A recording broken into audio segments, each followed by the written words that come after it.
Former sports minister under President Muhammadu Buhari, Solomon Dalong recounted a harrowing experience of being left unattended to hours at Rayfield Medical Services in Jos, the capital of Plateau State, purportedly due to non-payment of admission deposits. Sharing his ordeal on Twitter on Friday, Dalong revealed, he said, "I took ill on Wednesday, arrived at the hospital and shortly became unconscious after doctors' interviews.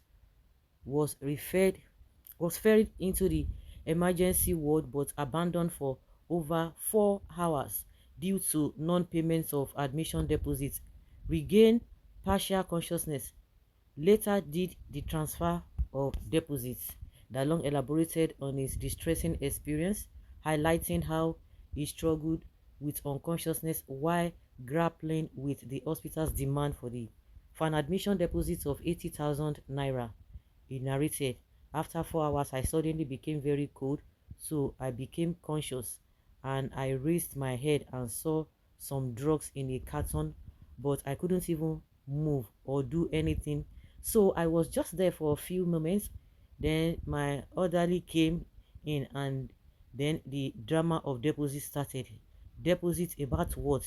Take me into admission." Expressing his dismay, Dalong questioned the treatment he received from a hospital he had been familiar with for years. He exclaimed, he said, "I am not even new to this hospital. That is where my medical records are. The last 2 months I had my medical checkup, it was there. I had been admitted there a couple of times. That is why my wife, that is where my wife died. Wow.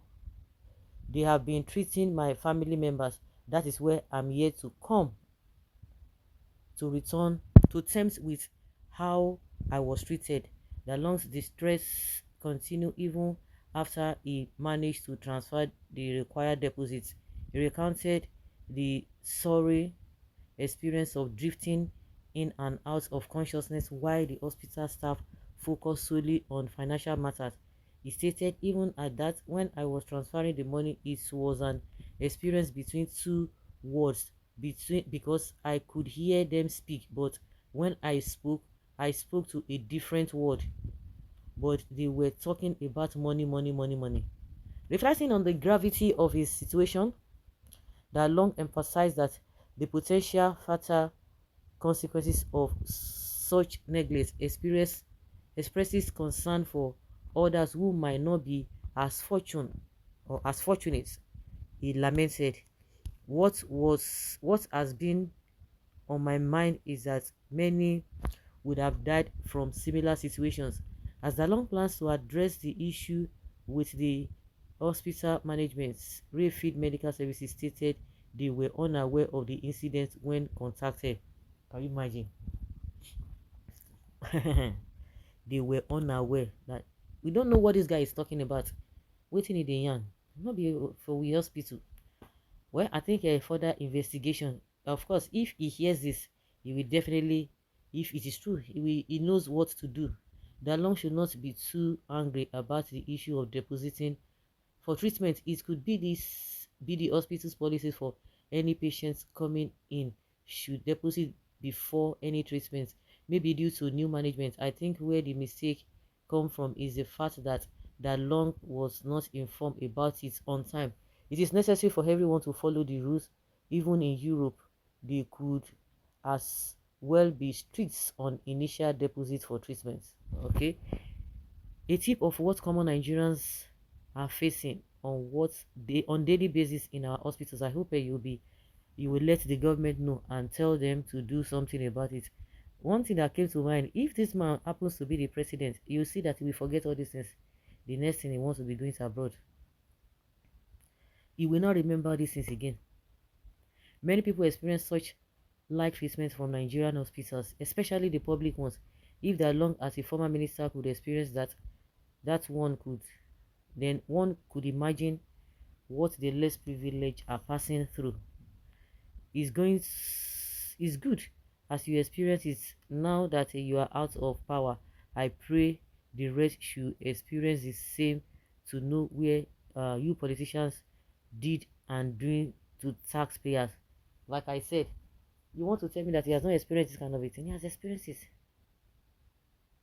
He has experienced this kind of a thing.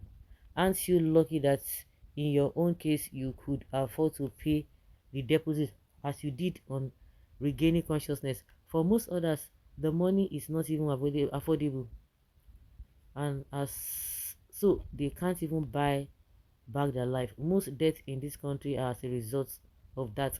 Happy survivor, what do you expect when you gamble with your health? You have just got your own taste of what common Nigerians have been going through. Are you telling me that this man has not experienced this thing? I believe that in Nigeria, hospitals and kidnappers have similar character. Okay, you are free. Okay, oh, Oga, all you said here, no one is pitying you. Yeah, okay, if you were still in position, you would have been flown abroad. You APC guys have destroyed this country, squandered our national income. I pray that all of you, the politicians and all the political appointees, you don't care about the development and growth of this country, face similar situations. We pray that God will continue to open you guys' eyes, and do the needful and do the right thing. That is first-hand experience of Nigeria that you and your principal Buhari built. Okay, I would have loved to hear that you didn't have the money to pay. Just imagine how ordinary folks are treated in the same hospital. This is what is going on throughout the country. Una money don't finish already. Just now, he should have called his co-politicians to come and treat him, since bulk of Nigeria's budget goes to the pockets of the politicians. Look at their chair he is sitting on. The chair is worth over 5 million naira, but he does not even value his head up to 80,000. He got what he deserved. So guys, let's know what you think and have your take on this. Thank you.